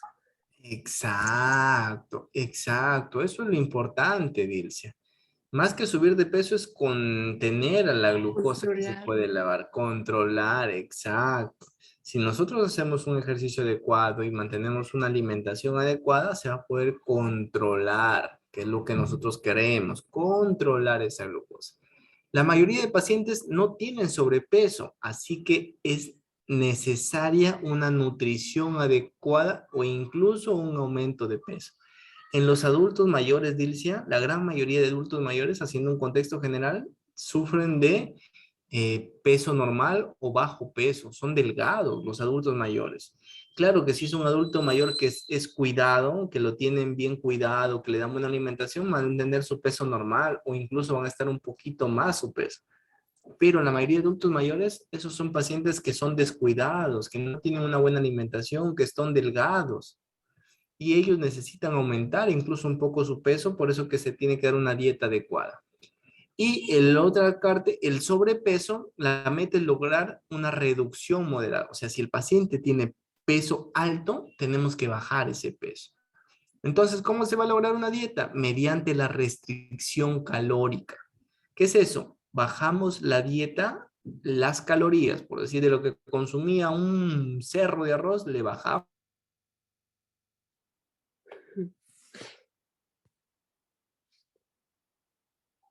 Bajamos las menestras. Si consumía bastante yucas, un plato enterito, bajamos el contenido de la yuca. Y con eso ayudamos a nuestro paciente, disminuimos esos efectos. ¿Y el ejercicio qué función o qué efecto va a tener? Tiene un efecto principalmente cardiovascular. Va a regular la presión, va a bajar los niveles de colesterol y triglicéridos, va a hacer que las calorías aumente el desgaste de calorías, así con ello va a disminuir el peso, va a hacer que el riñón tenga una buena función, el corazón tenga una buena función, los pulmones tengan una buena función. Prácticamente todo el cuerpo va a tener una movilización y un desgaste y eso ayuda a tener un equilibrio y a que el cuerpo o el organismo se sienta bien. Ese desgaste en el ejercicio ayuda bastante. Por sí solo no parece tener efectos sobre las concentraciones de glucosa. O sea, otro de los efectos, aparte de los que ya mencionamos del ejercicio, va a ser que solo por hacer ejercicio disminuya la glucosa. ¿Por qué? Porque el cuerpo cuando comienza a hacer alguna actividad, los músculos comienzan a tener un desgaste. Y eso hace que nuestro cuerpo necesite glucosa y jale la glucosa de la sangre. Con solo el hecho de tener o hacer ejercicio, nuestra glucosa va a disminuir en sangre. Por eso es importante, mucho más para los pacientes diabéticos, hacer actividad o hacer ejercicio. Eso va a ayudar a disminuir de por sí, va a disminuir ¿qué? La glucosa elevada en la sangre. Hasta el momento, Dilcia, ¿alguna pregunta, interrogante, alguna ayuda, alguna sugerencia? Por ahorita no. Para mañana sí, doctor. Para hoy día no Para tenemos. las- Muy bien. Entonces hay que tener un hincapié en la educación. ¿Qué educación, doctor? En la educación del paciente. ¿Por qué, Dilcia? Una vez que el paciente se diagnostica con diabetes, ¿va a tener cambios o no va a tener cambios? ¿Tú qué dices? Sí va a tener cambios. Pucha, doctor, es feo el paciente con diabetes. ¿Por qué ya no va a poder comer una tortita que por ahí está? Ya no va a poder darse estos tragantones que se daba antes, doctor, para Navidad y para el Año Nuevo, pucha, que se metía un cerdo entero, la pierna del pavo, ya no va a poder comer. O sea, hay una educación. Tenemos que educar a nuestro paciente. Ya no es lo mismo no tener diabetes a que ahora ya tengas diabetes. Ya no es lo mismo. Y ese cambio hay que hacerlo notar. Nosotros hay que decir, ¿sabe qué, señor? Ha pasado esto, de ahora en adelante va a tener una alimentación diferente, va a tener que hacer esto, hacer lo otro. Ya va a haber cambios en el paciente. ¿Y eso en qué va a ayudar? En que el paciente va a recibir esa información, va a saber que lo que estaba haciendo está mal y va a tener que acomodarse a su nuevo estilo de vida. Es tedioso, sí, un paciente que siempre ha consumido o endulzado su café con mucho azúcar, reducir el azúcar le es costoso. Un paciente que estaba acostumbrado a comer pan, quitar el pan es tedioso. Un paciente que estaba acostumbrado a comer todo tipo de alimento, ahora decir que ciertos alimentos ya no se consuma es tedioso. Por eso que la educación es muy importante.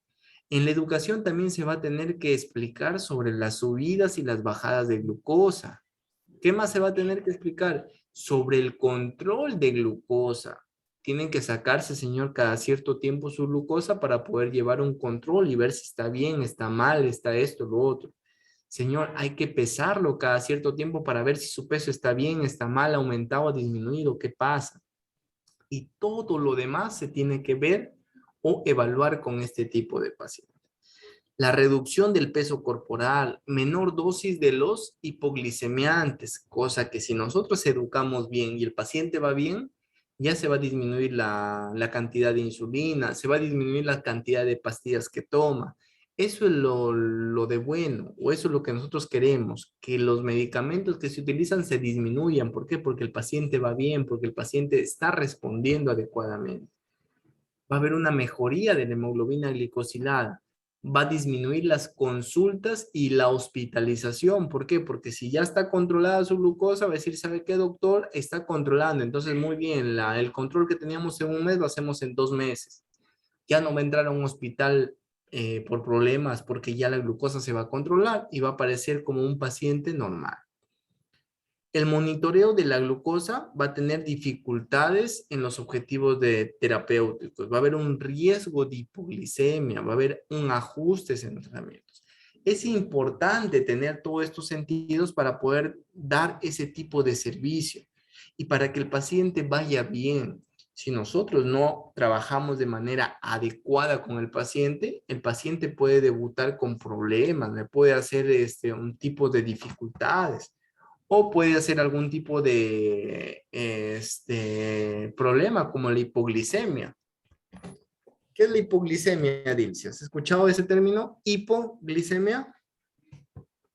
Hipoglicemia. ¿Hipo qué significa, Dilcia? Ah, doctor, cuando te hacen saltar, que te da hipo, sí. No, ese no es hipo. No, cuando está alto el Es nivel, no, cuando está bajo, no, a ver, con hipo o hipe. hipo. Hipo es cuando está bajo el nivel de la glucosa. Muy bien. Hipoglicemia es nivel bajo de glucosa. Y el nivel bajo, ¿cuál es más peligroso, Dilcia? ¿La hiperglicemia o la hipoglicemia? La hipoglicemia. O sea, el nivel bajo de glucosa. Sí, Muy bien, estás en toda la razón, Dilcia. ¿Por qué? Porque los órganos sin glucosa no pueden funcionar. O sea, si a mí me preguntan cuál es más peligroso, tener la glucosa alta o tener la glucosa baja, yo voy a decir siempre la glucosa baja. ¿Por qué? Porque si la glucosa está baja, yo eso. o tú o cualquier persona se muere. Nuestro cerebro no funciona sin glucosa baja. Y si nuestro cerebro se apaga, se muere el cuerpo. Así de simple. Por eso que los pacientes cuando están con glucosas bajas, específicamente los pacientes diabéticos, es muy riesgoso. Hay medicamentos que se dan a los pacientes que es para que den antes de comida. Pero ¿qué es lo que pasa? Que no les explicaron bien y quizá tomó el medicamento y no desayuna o no almuerza o no cena o no come posterior a ese medicamento. Y lo que hace esa medicina es bajarte la glucosa rapidito, te lo baja. Y cuando no se da cuenta el paciente, comienza a sentirse mareado, a estar cansado. Le hablas, señora tal, no te responde. Si te responde, dice, ah, ¿qué? Y se queda dormida. Ojito, ojito. Esos síntomas no son buenos en un paciente diabético. El paciente está entrando Sí, en un trance. sí, porque la consuegra de mi jefa, ¿Ya? ella sí le bajaba entonces la glucosa porque se quedaba como que no, como ya se enfriaba todo su cuerpo. Se Exacto. quedaba y no reaccionaba nada, su boca todo se cerraba, no podía abrir los ojos, no, no miraba para ambos lados, no, no abría los ojos, se asustaba, la hija se asustaba. ¿Ya ves? Pero Sí, eso ahí es es porque importante. estaba el azúcar bien baja, Ya ves, eso es la, peligrosísimo. El paciente se puede morir. la Y hay glucosa que, estaba bien baja. Exacto, y tienen que dar un tratamiento rápido. ¿Qué es lo que recomiendan? Señora, siempre ande por si acaso un caramelito en su bolso, un chocolatito, para que cuando tenga esos síntomas coma ese chocolatito. Pero ¿qué le hacen Le a los da, pacientes diabéticos? Pucha, que se llevan 20 chocolates ahí, y así no estén con la glucosa baja, están chocolates. Al contrario. O sea, todo es cuestión de educación, todo está dentro de la educación. Si es que seguimos al pie de la letra, el paciente anda con sus glucosas normales. ¿Y esto en qué es importante? En que no hay ningún problema. El paciente va a vivir como cualquier otro paciente, no va a tener ninguna dificultad. Pero si no se hace con lo que se dice o si no se hace el caso a la educación, perdón, el paciente va a debutar mal, va a tener problemas. Y esto va a hacer que este paciente no tenga una terapéutica adecuada, vaya mal. Y eso es importante. Muy bien. Acá he puesto una serie ya de medicamentos que tienen que ver netamente con el tratamiento, dice. Doctor, ¿y por qué me pone tratamiento? Yo no soy médico para poder dar medicamentos a los tratamientos. No, sino que es como un son de cultura o para dejarlos ahí dentro de la clase para que se tenga en cuenta. Hay medicamentos de distinta tipo de generación dentro de los medicamentos que se utilizan para la diabetes. Unas son las tiazidas, otras son las incretinas, secretagogos, que son otros, inhibidores, que son otros. Son medicamentos de distinta índole para el paciente diabético, desde lo más simple hasta lo más avanzado. ¿Esto en qué me sirve? ¿Esto en qué me simplifica? En que el paciente me va a responder de manera adecuada dependiendo al grado de su diabetes.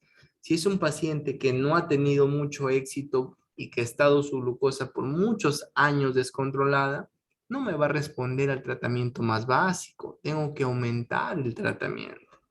En cambio, si a un paciente yo le detecto en fases de prediabetes que recién se ha comenzado a elevar, voy a comenzar con el tratamiento básico. Y esos tratamientos van a ir viendo. Los últimos tratamientos que se dan a un paciente con diabetes, ¿cuáles son? Las insulinas y los inhibidores de la GLT. Esos son los últimos tratamientos que se llegan. ¿Cuál es el tratamiento más común que los pacientes diabéticos mencionan? Doctor, yo tomo una pastilla para mi diabetes, pero una pastilla grande, una gordita. ¿Cuál es esa? La metformina. La metformina, Dilcia, es un medicamento. ¿Qué es lo que le hace? Le ayuda al páncreas a que produzca más insulina. Pero ¿qué es lo que hace? Se va hasta donde está el páncreas y dice, vamos páncreas, tú puedes. Y comienzan a trabajar juntos y producen más insulina. Por eso que es dentro de los tratamientos básicos. Pero ¿qué es lo malo de este paciente que utiliza metformina? Que sus dosis no se ajustan rápidamente, que ese es un medicamento que te puede producir diarreas en los pacientes adultos mayores, tiene problemas o efectos adversos gastrointestinales. Y esto hay que tener en cuenta.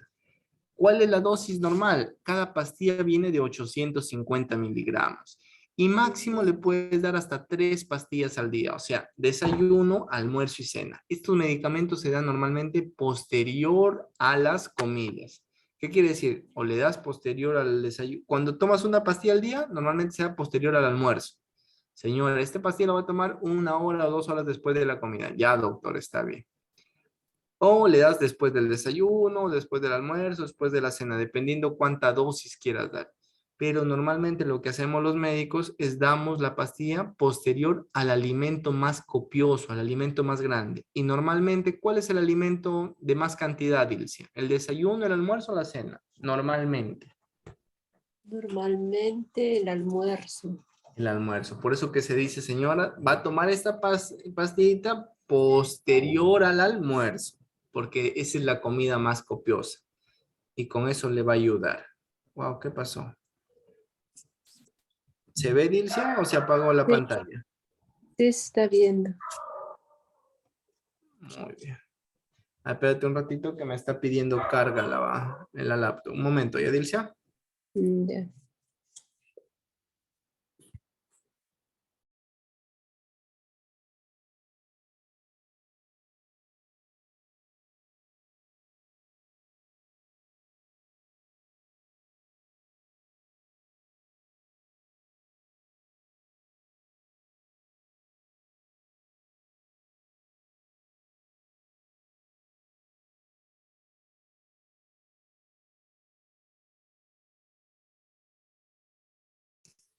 Muy bien. ¿Se escucha, Dilcia? Sí, ¿verdad? Sí, Hola. sí, se escucha. Muy bien, ya, ya lo puse a cargar. Entonces, ese es el medicamento que normalmente se debería dar o se comienza a dar en pacientes con diabetes. Doctor, ¿y cuál es otro medicamento básico que se dan los pacientes diabéticos? Las otras son los secretagogos. ¿Qué son los secretagogos? Son medicamentos que ayudan también a la parte del páncreas. Ahí está los más conocidos, glimepirida o... La glimepirida es la más conocida, que está dentro de la guía de la salud y del MINSA que se dan los pacientes diabéticos. Pero estos medicamentos, ¿cuál es su característica principal? La metformina se va después de comidas, ¿verdad, Dilcia? Esto es Mm, al contrario, se da antes de las comidas. Estas son las pastillitas que se tienen que cuidar, Dilcia. ¿Por qué? Porque si tú das una pastilla de estas y el paciente no come posterior a ello, le puede bajar rápido la glucosa. Por eso que, señora, solo toma la pastilla si es que va a consumir alimento. No lo tome si no va a consumir alimento. Al menos yo siempre les digo eso. ¿Por qué? Porque muchos pacientes toman eso y después se olvidan de comer, cuando de pronto ya tienen esos síntomas de hipoglicemia. Para evitar estos picos de hipoglicemia, se les advierte, ¿sabe qué, señora? Este medicamento te baja rápido la glucosa. Por eso tiene que tomarlo solo antes de comida. Cuando ya esté seguro que va a comer, toma su pastillita y come. Se asocian con hipoglicemias y debe utilizarse con precaución. Todo lo que te estoy diciendo, ¿ya? Tienes que ver muy bien este tipo de problemitas. Tienes que tener en cuenta, Dilcia, como cultura, si es que en un futuro tienes un paciente diabético y ve, el doctor me dijo que esta pastillita solo le puedo dar cuando mi paciente va a comer. Si no, no le voy a dar. Y ya de repente el paciente, señora, ¿va a desayunar? No, no quiero desayunar. No le des entonces su pastillita antes de comidas. Solo esto es para los medicamentos que va a ser recetado por el doctor del paciente y son de pacientes con diabetes. Luego vienen las incretinas. Acá están ya medicamentos que se tienen que ya no por vía oral, sino que se inyectan. Y dentro de esas incretinas están algunos medicamentos como los agonistas de la GLP-1, que es un medicamento últimamente avanzado que les ayuda bastante, pero son inyectables. Tienen que saber poner la cantidad adecuada. Se pueden asociar algunas veces con náuseas, vómitos o con diarrea. La pérdida de peso no es deseable en algunos pacientes mayores y precautivamente aquellos con caquexia. Estos medicamentos ayudan a que el paciente pierda del peso. ¿Por qué? Porque les genera o les baja el apetito. Por eso que los pacientes gorditos que están iniciando con problemas de diabetes, a veces les recomiendan este tipo de medicamentos, los agonistas de la GLP-1. Y con eso les bajan sus ganas de comer. Ayuda bastante esto.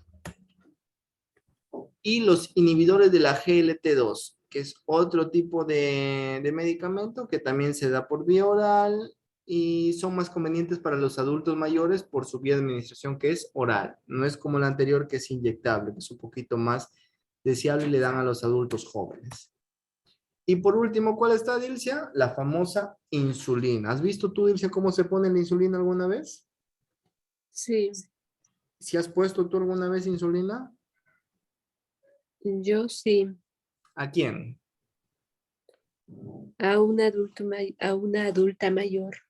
Mira, muy bien. Esa insulina hay muchos tipos y muchas presentaciones a lo que quiero llevar, porque tipos ya es muy distinto de poder explicar. Las presentaciones son algunas que vienen en un envase que es para sacar varias veces y hay otras que vienen tipo lapicero. No sé si habrás visto. ¿Cuál las has aplicado tú, Dixia? ¿La tipo lapicero o la que ingresabas una jeringuita, absorbías y ponías al paciente? La que ingresaba una jeringuita. Ya, muy bien. Esas insulinas son un poquito más tediosas que las otras. Las tipo lapicero son las más comunes porque son más prácticas. Solo cambias la agujita inicial. Pones al lapicero esa agujita, mides qué cantidad y aplastas. Nada más.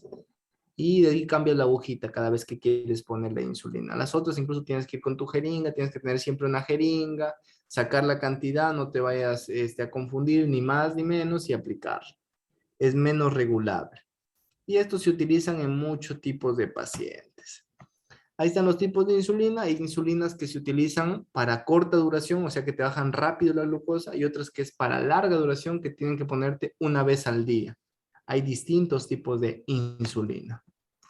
Estos son estudios sobre los medicamentos que se daban dar. Se dice que cuando se inicia con un paciente diabético, la monoterapia, o sea, un medicamento, siempre tiene que iniciar con metformina. Cuando vas a dar un tratamiento doble, el dual therapy, se va a dar una metformina más otro tipo de medicamento, como cuál, como las tiazidas, como las otros medicamentos. Y hay tratamientos o terapias triples también. Estos algoritmos ya no vamos a explicarlos en esta clase porque son más algoritmos terapéuticos. ¿Y cuáles son las metas? Las metas sí es importante. ¿Por qué? Porque estas metas me van a ayudar a controlar la glucosa en un paciente. O sea, son sus controles. ¿Cómo debería ir?